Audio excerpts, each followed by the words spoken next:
I worked in companies where the CTO used to code too much. Well, for me, it was too much. I was like, what were these people not doing while they were coding? Because they had a team. Why aren't we coding what they could have, what they felt they had to code, right?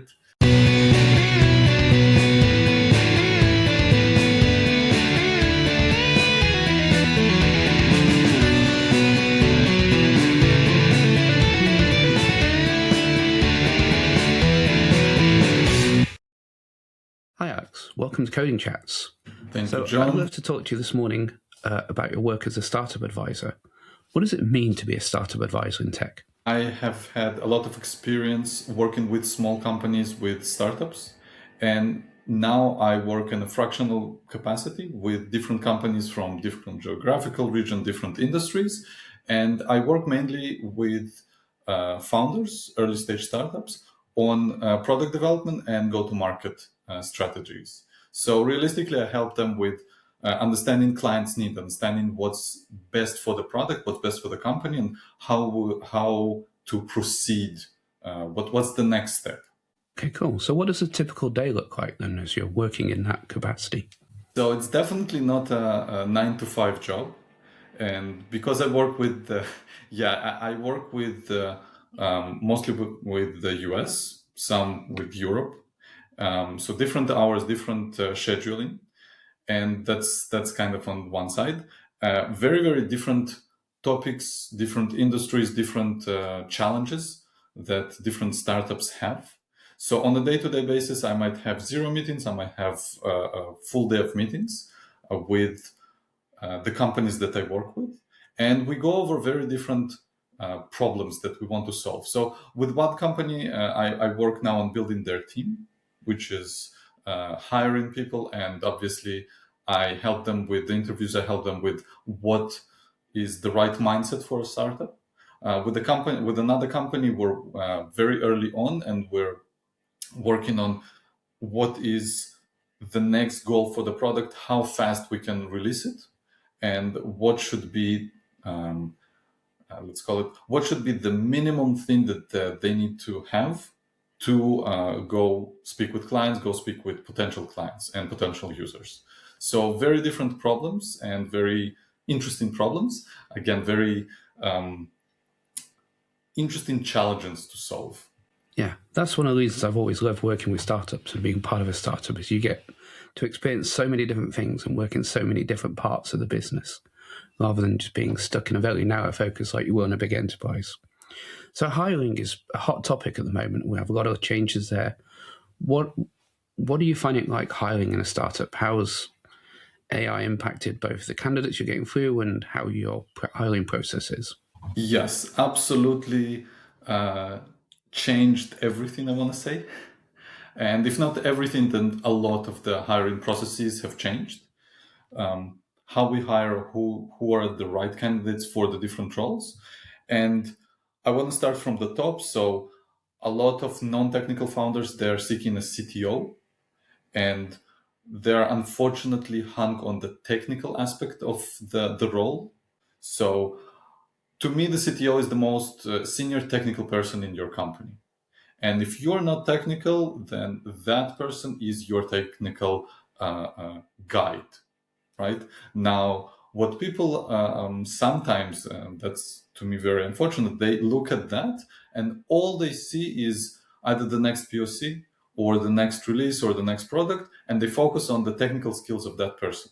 And to me, that's very unfortunate because if you're hiring that, it means that you're hiring a senior engineer for a very small project.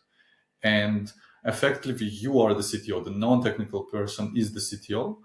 Whereas to me, the CTO is responsible for the culture, the technical, the technical path of the product. And they're going to hire more people. They're going to fire people. They're going to make sure that the place is a great place to work at.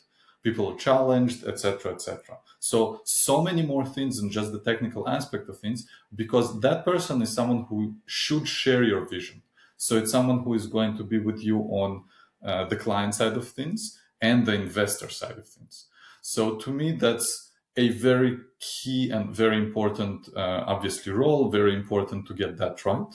And if we're talking about more, more technical people like the engineers, then it definitely changed everything on how we approach different tests or with different coding tests, different questions that we ask.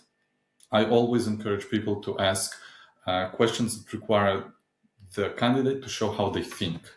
Not just to provide the software, not just to provide the answer, not just to provide the code that potentially someone else could have written, but how does that look as an entire system? What problems they might see, right? What problems they might see, what problems they might face in the future with the client, or how the code would evolve if the client asked that, or if the client asked a different thing. So that's something that's very hard to, fake, quote unquote, with AI.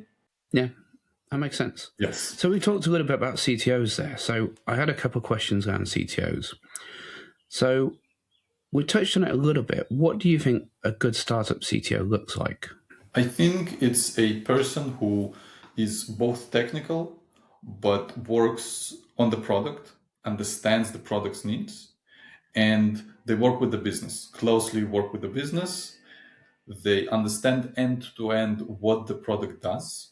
I'll give you an example what happens if you don't understand that. So I joined the startup a while back, and for months upon end, the team was building something. They were trying to optimize a certain initialization flow. Now, if you don't understand the end-to-end flow, yes, you've spent a lot of months, you've spent a lot of effort on that. The product was still taking easily over 12 hours to initialize. Okay, fair enough. But when we did understand the end-to-end flow, it dropped down to under 12 seconds. So that is, to me, a difference between understanding the end-to-end and not necessarily understanding every single detail, but being there on the higher level. Of course, on the culture side, people want to be challenged. People want to feel that they're going to a good place, a great place to work at, good interpersonal experience, good relationship. So I would say that the CTO has some technical capacity and a lot of non-technical capacity. Yeah, I think that's a huge mistake that I see far too many startups making is they hire a senior engineer, senior being anything from senior to principal level, who's then going to sit in the code and code all day and be like the fastest, best coder. And the startup CTO, or any CTO really, it's a strategic business role first with technical depth. So they should, as you say, better challenge people. They should better stretch people. They should better present to investors and talk their language. They should be able to sit in the board and talk at the board level. They should be able to recognize that their team is the executive team. That's their first team. And the engineering team are the organization or the part of the organization that reports to them.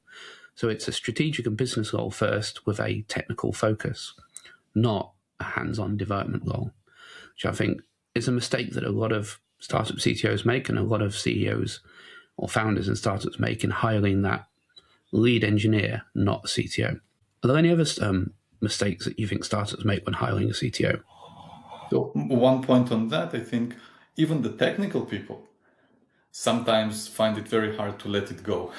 Find it very hard to let go the code on the day-to-day basis. And when I worked in companies where the CTO used to code too much, well, for me it was too much. I was like, what were these people not doing while they were coding? Because they had a team. Why aren't we coding what they could have, what they felt they had to code, right? So to me, that's, for them, it's also hard sometimes to let that aspect of their work, of their day-to-day, to let it go. And it to me, it's a problem for the company because they're not doing the other thing. Yes. Right? So absolutely. They're not doing the important things they need to be doing.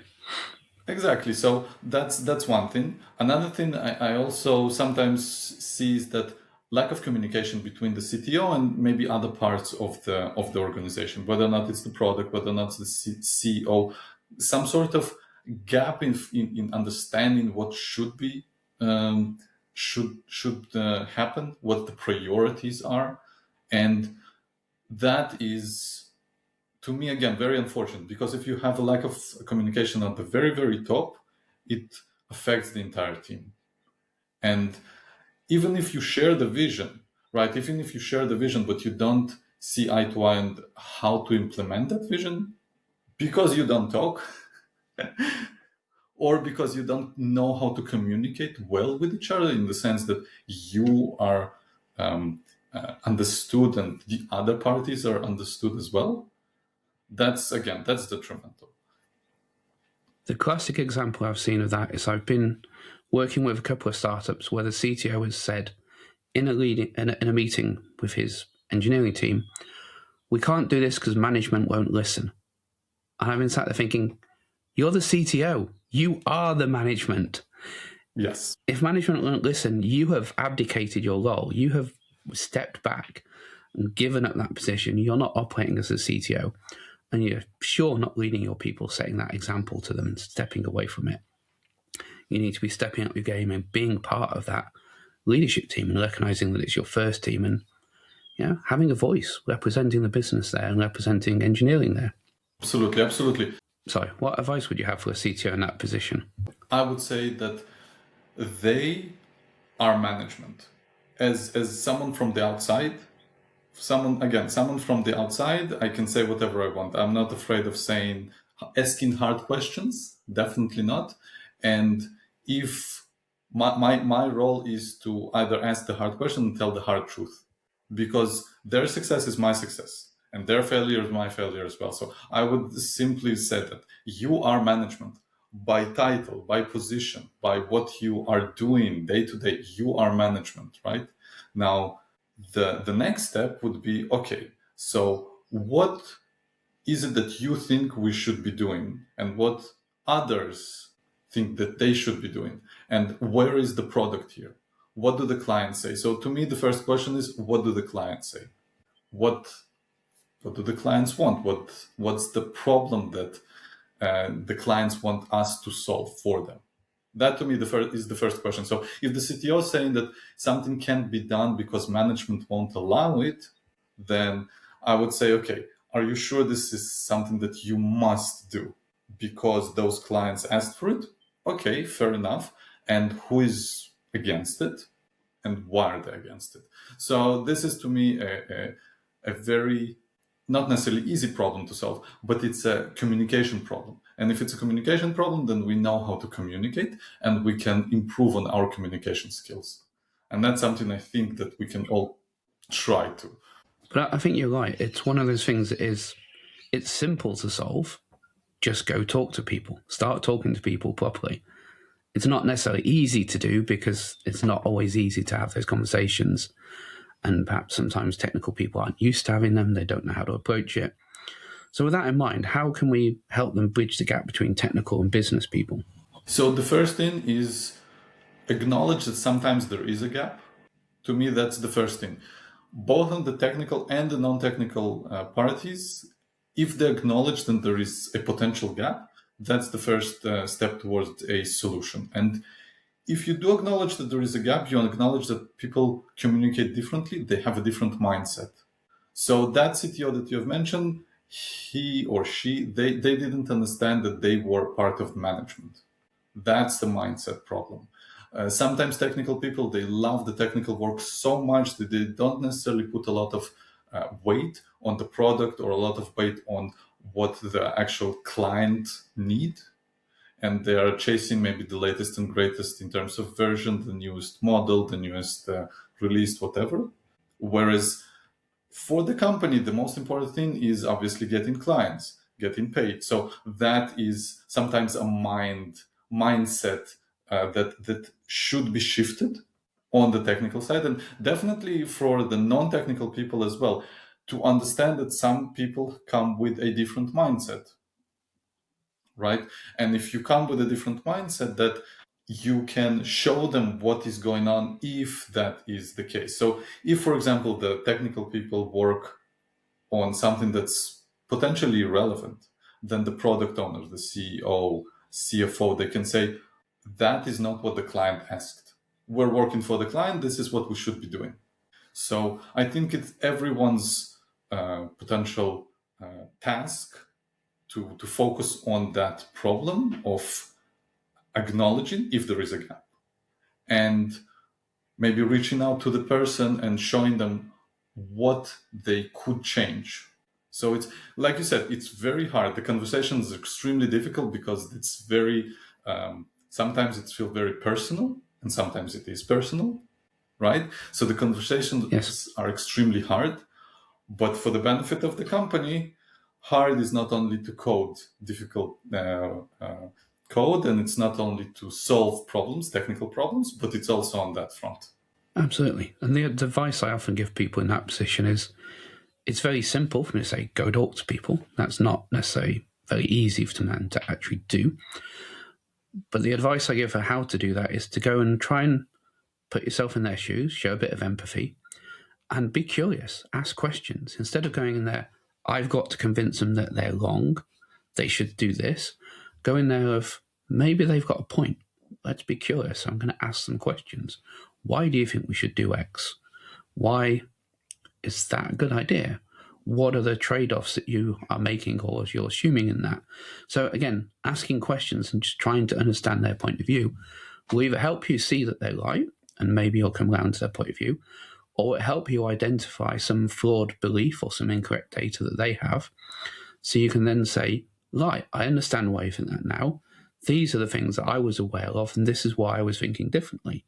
You can now have a discussion about the data or the facts, and where you have got differing beliefs of what the facts are, you can now start working out which of you is wrong or misunderstood or is missing part of the picture, building that full picture that you agree on, and then start moving forward.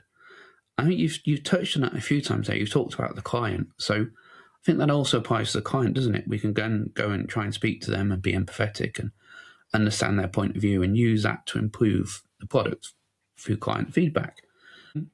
How would you advise engineers to use client feedback to improve the product? I would definitely push the engineers to get the real data that comes from the clients.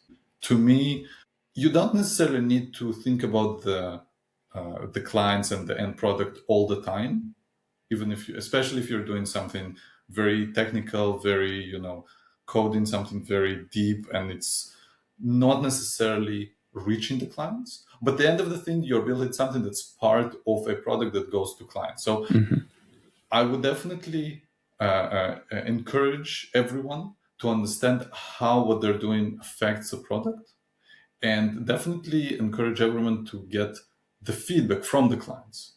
So you can experience firsthand what they're saying. You can experience what features are useful, what features are not useful, what's being used and what's not being used, and why that's not being used, right? Because at the end of the day, everyone I've worked with, or practically everyone, they wanted to contribute to the product, they want to contribute to the company, they want to see the company succeed, and they want to know that what they do matters. And there is no more matters than hearing from the client themselves, this worked amazing, that didn't work because, and then we can improve. That's why we're here. That's what we're doing. That's what we're trying to do. So I would encourage everyone to remember all the time what the end goal is and to seek feedback, direct feedback. Yeah, absolutely. I think that's one of the things that I really liked about extreme programming. It's to focus on getting a customer as part of the team. So you've got that feedback from somebody that's involved, which, if you're in the extreme programming kind of where that came from, it's a big enterprise project internally, I believe. So it's very easy to get a customer, be part of the team. Obviously, if you're, say, Google building Google search, there are literally billions of customers around the world. You can't have them all as part of the team. So you have to approach it in a different way. And maybe dog fooding is a good example then. It's something like Google search. There's no reason why the team building it can't use it every day and be users themselves and get a feel for it. And again, maybe if you're building IDEs, you should use the IDE within your team and be your own first customer, so you get that feel of what it's like. and then get out in the market and talk to people. Again, it's back to that communication, isn't it? The more you can talk to people using your product and understand them, build that empathy, build that level of understanding, the better product you can build. One of the downsides of some of this is that quite often as we're building out a product, we can get deep into the technology, build a proof of concept, get very excited about it, show it to users, everybody likes it. Then in startups, there's always that rush of like, how do we get that validation? How do we get that paying customer? We've got a proof of concept they like. They want to sign a check, but it's a proof of concept. How do you advise CTOs or the senior engineering people that you're working with to work with the leadership team to stop the POC becoming a product, or make sure that it evolves into the product the right way so that you are delivering good enough quality while still supporting the business and what it needs? So to me, what you have built for the proof of concept should eventually, hopefully, evolve to a product. And I would say this: when you're building for a proof of concept, you're cutting lots of corners. You want to show the functionality, right? You don't necessarily think about the maintenance and the support, and you don't necessarily think about the cost, not always. And you just want to show that you can bring value to your clients. Now, on the product side, you, to me, can assume that the functionality, core functionality is already there, right? So you have to have all the extra things built for a certain cost, and then you have the maintenance, and you have all the legal requirements, and then you have everything else. So I would say that every time that you cut a corner, it should be documented. Every time that you've made a decision that could be altered for the first version of the real product, it should be documented. And it could affect everything. It could affect nothing. But I think you should have that documented. So as an example, I was working for a proof of concept. We were using a certain camera. And at some point, for whatever reason, I saw that the warranty that we're offering on the product, or we will offer for the product, is significantly higher than the standard. And I looked at the camera spec. That wasn't up to the warranty. Now, I don't think everyone should be looking at all the legal documents and everything that comes with that. But I do think that there are small things that run through the product, from the product to the POC backwards. And it is up to the product management and upper management to be aware of these things, that everything affects everything. So if you have, in this example, a warranty that affects the camera, and the camera affects, you now need a different camera. Now you need to secure a different supplier, and now you need to secure a different supplier. So that may affect the image quality, and that may affect the algorithms may be used. So how did we come to that? From the warranty, right? So to me, the upper management should be aware that you can affect things even if you didn't mean that. And you as an engineer, as someone who makes those decisions, should, to me, document those decisions, make everyone be aware of them. Because again, they might affect the cost, they might affect the timelines, they might affect something else that you didn't think of. And I do want to see the things that we've built for the POC evolve into a product. I always advise that know what you have reduced, or know all the corners you have cut. And you know all the corners you have cut if you document them, if you ask the engineers. And like you said, That's true. If there is open communication about that. Always comes back to that communication, doesn't it? Oh, of course. Well, thank you very much, Alex. It's been a pleasure talking to you. I hope you enjoyed that episode of Coding Chats. If you did, please like and subscribe. And feel free to check out these other videos on a similar topic.